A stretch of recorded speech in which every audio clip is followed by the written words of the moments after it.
On Monday's video report, I give you another complimentary winner in college basketball as Texas Arlington got the easy cover as double-digit road dog at Creighton. And naturally, I lost my best bet once again as the Atlanta Falcons gave up the late touchdown to Tampa Bay as the Buccaneers snuck in for the backdoor cover. Because when you're in a slump, that's how things go.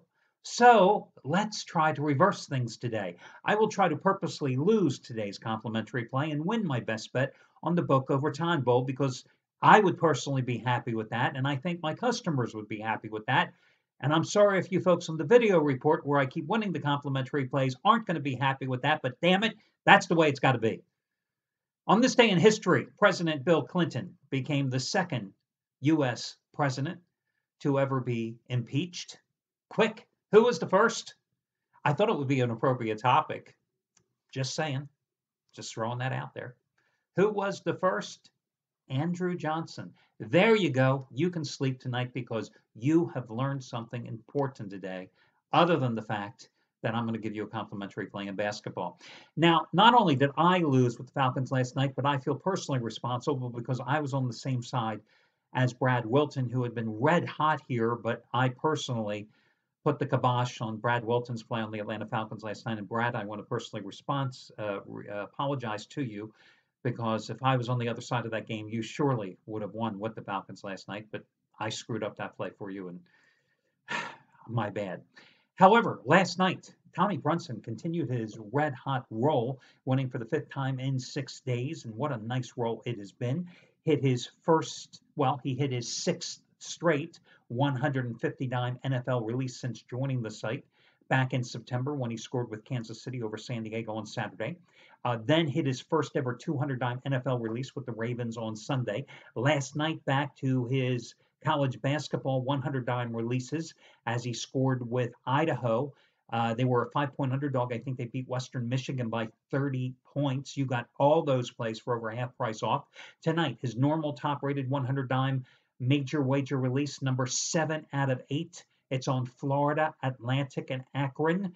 And you get his bowl opening game of the year play as he goes for winning day number 6 out of 7 and 28 out of 44 overall. A stretch in which over the past 43 days he's made $10 bettors, a little over $11,100. You get it for over half price off by using coupon code 100DIMER, 100DIMER. And I will just warn you guys, I looked it up before I started the video. I am on the opposite side of Tommy's play tonight. So if you are the eternal optimist, the good thing is I'm on the opposite side. The bad thing is everything is cyclical, and sooner or later I will win. So we will just leave it at that and move forward. Chris Jordan, props going out to him, another NBA top-rated 1,000-star winner last night as he scored with Chicago outright over Philadelphia. Tonight, top-rated 1,000-star NBA winner, number 30 out of 42. You get it for over half price off the Bucks and the Cavaliers by using coupon code Chris. Of course, he had that big play in the NFL on Sunday when he improved to a perfect 11-0, including 5 for 5 over the past 5 Sundays with those triple your wager 3,000-star NFL plays in his 35-year career as he gave you the Bills over the Dolphins. You know, you look at the NFL card on Sunday, and it's a pretty full slate, right? And of all the games, when I saw that he came out with the Bills, I'm thinking to myself, the Bills, the Dolphins? But hey, won the game. God bless him. So anyway, let's get to the complimentary play tonight. And I thought it was kind of a fascinating game because it was a game that I talked about yesterday here on the video report.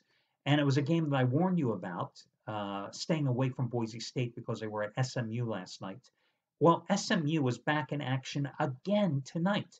And SMU is a 20-point favorite against Cal Poly SLO. Now, you don't find college basketball teams playing a second straight non-conference game at home in as many nights. But it's not an anomaly. You find college basketball teams in tournament play, both preseason and postseason, and holiday tournament play, playing 2 games in 2 nights, 3 games in 3 nights. So it's not like this weird happenstance that's occurring here tonight in Dallas. But what is weird? You have 2 teams, both the nickname the Mustangs, playing tonight at Moody Coliseum. Yes, I know SMU is also known as the Ponies, but we will just overlook that fact and go with the fact that they're also known as the Mustangs because that narrative, I think, is better for my video report today. What can I tell you? So I'm going to lay the 20 points here because, listen, last night, that Boise State game, which SMU was playing in revenge, they hammered the Broncos in that game. They were up 50-27, and they were clearing the bench early. They eventually won that game 86-63. They played great defense. The Broncos, Boise State, only shot 37.7% in that contest anyway. They shot 29.6% in the first half. They were 2 for 14 on three-pointers. That's how good, that's how stifling SMU's defense was in that game. Also, last night, marked the debut for SMU of a key contributor who they hope will be a key contributor, I should say. A guy who transferred from South Florida midway through last season, and last night was his first night of eligibility, a redshirt junior, Jamal McMurray, who didn't waste any time putting up 16 points and 5 rebounds on the stat sheet. This is an SMU team that's beaten Arizona this year, that's beaten Southern Cal this season. You got a Cal Poly Mustangs team that comes in here from the Big West Conference that's 4-7 on the season, just lost its third straight game, losing at home to Princeton on Saturday by 20 points, a game in which they allowed Princeton to shoot 50%, a game in which they allowed Princeton to hit 16 of 24 three-pointers, which says volumes about how poorly they played with their perimeter defense, and that was on their home floor. Cal Poly allows their opponents to average 72.3 points a game and allows their opponents to shoot nearly 47% from the floor. They're also a poor rebounding team. They're -5 in terms of their rebound margin. SMU, not a great rebounding team, but they're +4. So you've got a 9 rebound differential between these two teams. And it favors the home team, which means more offensive rebounds, right?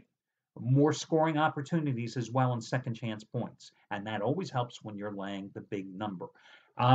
You have an SMU team that's a better defensive team anyway, only gives up about 61 points a game. You have an SMU team that shoots almost 47% from the floor. RPI-wise, SMU 59, Cal Poly SLO 276. You have an SMU team that's 8-0 at home this season, an SMU team that has won 30 consecutive games straight up at home at Moody Coliseum, an SMU team that has covered 21 of its last 27 at home versus the spread. I'm willing to lay the points with SMU here as your complimentary play. But again, I hope I lose it and I win the damn Boca Raton Bowl because I need to make some money. That'll do it. Wish you well and do it again tomorrow.